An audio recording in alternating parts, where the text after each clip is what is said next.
नायाब, तुम्हारी वजह से हमारे घर का माहौल काफ़ी ज़्यादा ख़राब हो चुका है। मुझे तो समझ ही नहीं आ पा रही कि मैं अपने घर के माहौल को ठीक कैसे करूं। आखिर तुम क्या चाहती हो, क्यों ये सब कुछ कर रही हो? जिस पर वो कहती है कि मुझे ये समझ नहीं आ रही कि सारा किया धरा मेरे ऊपर क्यों आ रहा है। मुझे ही इल्ज़ाम क्यों ठहराया जा रहा है कि मैंने सब कुछ किया है। हालांकि इन सब बातों में मेरा कोई भी कसूर नहीं है और आप सब लोग मिलकर सिर्फ और सिर्फ मुझे ही कसूरवार ठहरा रहे हैं और ऐसा लग रहा है कि जैसे मैंने ही कुछ गलती की है। बहरहाल, आपके दिल में जो कुछ चल रहा है वो मैं बड़े अच्छे तरीके से जानती हूँ, लेकिन यकीन मानिए मैंने ऐसा वैसा कुछ भी नहीं किया। बस मैं यही बात आपको बताना चाह रही थी। लेकिन आप देखेंगे कि बिल्कुल भी जावेर उसकी बात मानने को तैयार ही नहीं और उसको कहता है कि नहीं, ऐसी कोई बात नहीं है, बल्कि तुम अपने आप को ठीक करने की कोशिश नहीं कर रही हो और इल्ज़ाम तराशी दूसरों पर कर रही हो और कह रही हो कि बाकी सब गलत हैं और तुम अकेली ठीक हो। लेकिन ये बात याद रखना कि तुम्हें हमारे माहौल में आना है और ये सब कुछ नामुमकिन है जब तक तुम कुछ भी नहीं कर सकोगी। यानी कि तुम्हें आगे बढ़ के कुछ करना होगा, सोचना होगा। ऐसे सब बहुत मुश्किल हो जाएगा और हालात तुम्हारे लिए मजीद तर मुश्किल हो जाएंगे। लेकिन नायाब बेचारी परेशान है कि वो सबकी बातें मान कर भी सबके सामने जलील हो रही है और इसके अलावा कुछ भी नहीं हो रहा है। लेकिन आप देखेंगे वो फिर भी सब्र का दामन नहीं छोड़ रही और सोच रही है कि वो अनकरीब सब कुछ ठीक कर देगी और परेशानी वाली कोई बात नहीं है। अभी भी वो अपने आप को तसल्ली देती हुई नजर आ रही है, क्योंकि जो माहौल उसने अपने घर में देखा था वो अब देख के काफी परेशान है। लेकिन इस बात की उसको तसल्ली है कि सब ठीक हो जाएगा, क्योंकि उसको पता है कि हर चीज का जो इलाज है वो सब्र है और वो सब्र करके हर चीज को हासिल कर सकती है, इसलिए वो सब्र करेगी। अरे वो इतनी मासूम है, किसका दिल करता है इतनी मासूम बच्ची के साथ इतना जुल्म करने को? मुझे तो समझ ही नहीं आती कि आप लोगों का ज़मीर मर चुका है। आखिर आपको तो खरे खोटे की पहचान ही नहीं। आखिर वो लड़की का क्या कसूर है? अगर वो खामोशी से आप सबकी बातों को सह जाती है, इसका मतलब ये नहीं है कि आप लोग उसको घसीट घसीट कर उसका बुरा हश्र कर रहे हैं। मैं आपको इस चीज़ की कतई इजाज़त नहीं देती। वो ज़ावियार को कहती है कि ज़ावियार, मुझे लगता है कि आप लोगों के दरमियान कुछ भी ठीक नहीं है। आप लोग बहुत उखड़े उखड़े रहते हैं नयाब के साथ। देखो, जो कुछ भी है, नयाब को तुमने अपनी मर्जी से इस घर में लाया है, अपनी मर्जी से शादी की है, लेकिन आज तुम कैसे उससे इतने खिलाफ हो सकते हो कि तुमने उसको छोड़ दिया? मुझे तो समझ ही नहीं आ रही ज़ावियार कि तुम क्या कर रहे हो। जिस पर ज़ावियार कहता है कि नहीं, आपको कोई मिसअंडरस्टैंडिंग हुई है, ऐसी तो कोई बात नहीं, और वैसे भी ये लड़की झूठ बोलती है और कुछ भी नहीं है, मैंने तो ऐसा कुछ भी नहीं किया।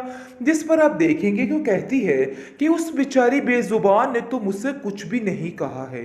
पता नहीं क्यों आप लोग बात घुमा फिरा कर उस पर ही लेके आ रहे हो। देखो, अपनी माँ के नक्शे कदम पर मत चलो। तुम्हें बार बार समझाने की कोशिश कर रही हूँ, अपनी माँ के इस सारी हरकत से, इस चुंगल से निकल आओ। तुम नहीं जानते कि उसके घर वाले कितने परेशान हैं तुम्हारी वजह से। तुम्हें क्यों समझ नहीं आ रही ज़ावियार? ज़ावियार कहता है कि आप फिक्र मत करें, सब ठीक हो जाएगा। जो कुछ हो रहा है सरासर गलत कह रही हैं आप, ऐसा कुछ भी नहीं है।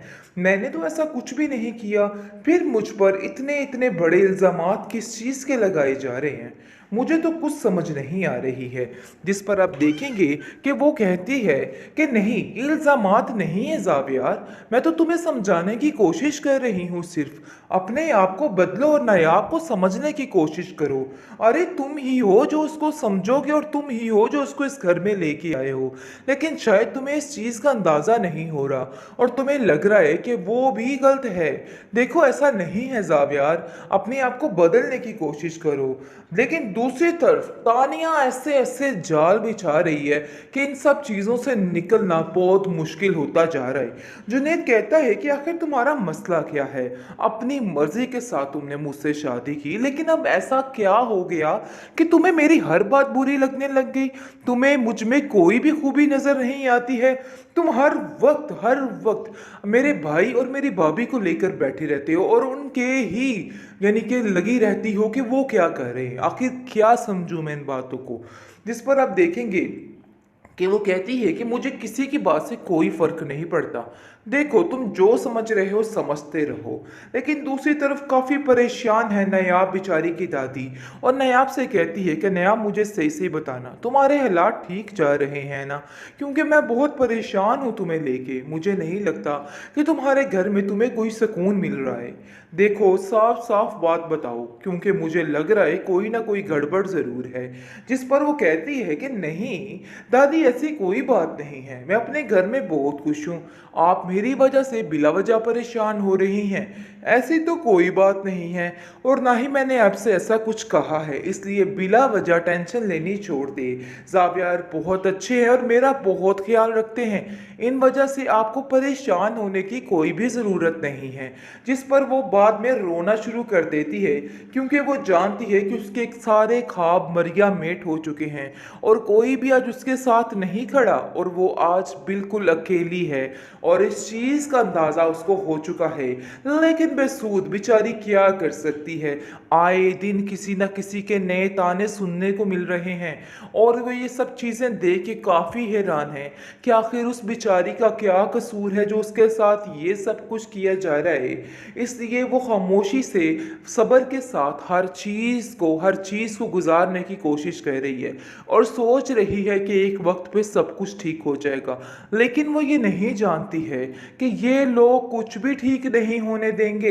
ये लोग दिन ब दिन उसको मज़ीद जलील करेंगे, लेकिन इस चीज़ का बेचारी को बिल्कुल भी अंदाज़ा नहीं और उसके जहन में ये बैठा है कि सब ठीक हो जाएगा। जावियार की तो भी स्टार्टिंग है, आते आते जावियार उसके साथ ऐसा बदलेगा, ऐसी आंखें फेरेगा और पता लगेगा कि वाकई में तरबियत ही आगे आती है। क्योंकि जो तरबियत उसकी माँ ने उसकी की है वो उसके सामने आ जाएगी और सारा कुछ खुल के सामने आ जाएगा। बहरहाल आप देखेंगे कि जावियार कहता है कि देखो, मैं तो तुमसे सिर्फ इतनी डिमांड कर रहा हूँ कि अपने तौर तरीकों को बदल डालो, क्योंकि इनकी वजह से मुझे काफ़ी ज़्यादा टेंशन हो रही है और ज़माने भर में ज़िल्लत हो रही है। तुम्हें इन सब चीज़ों की समझ क्यों नहीं आ रही नायाब? तुम्हें इन बातों को समझना होगा, अपने दिमाग को ठीक करो। जिस पर वो कहती है कि आपने ये सारी खामियां होते हुए ही मुझे अपनाया था। शायद आप ये बात भूल रहे हैं, लेकिन आज आपको ये बात याद नहीं।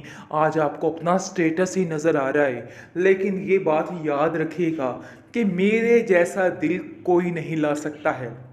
यानी कि वो अब जाकर ये बात बोलना शुरू हो रही है कि आपको मेरे साथ ऐसा नहीं करना चाहिए था। लेकिन फिर उसको इस बात का अंदाज़ा होता है कि यहाँ पर कुछ भी बोलने का फ़ायदा नहीं है, कुछ भी हासिल नहीं होता सवाए ज़िल्लत और रुसवाई के। इसलिए बेचारी खामोशी से अपने वक्त को गुजारने की कोशिश में लगी हुई है।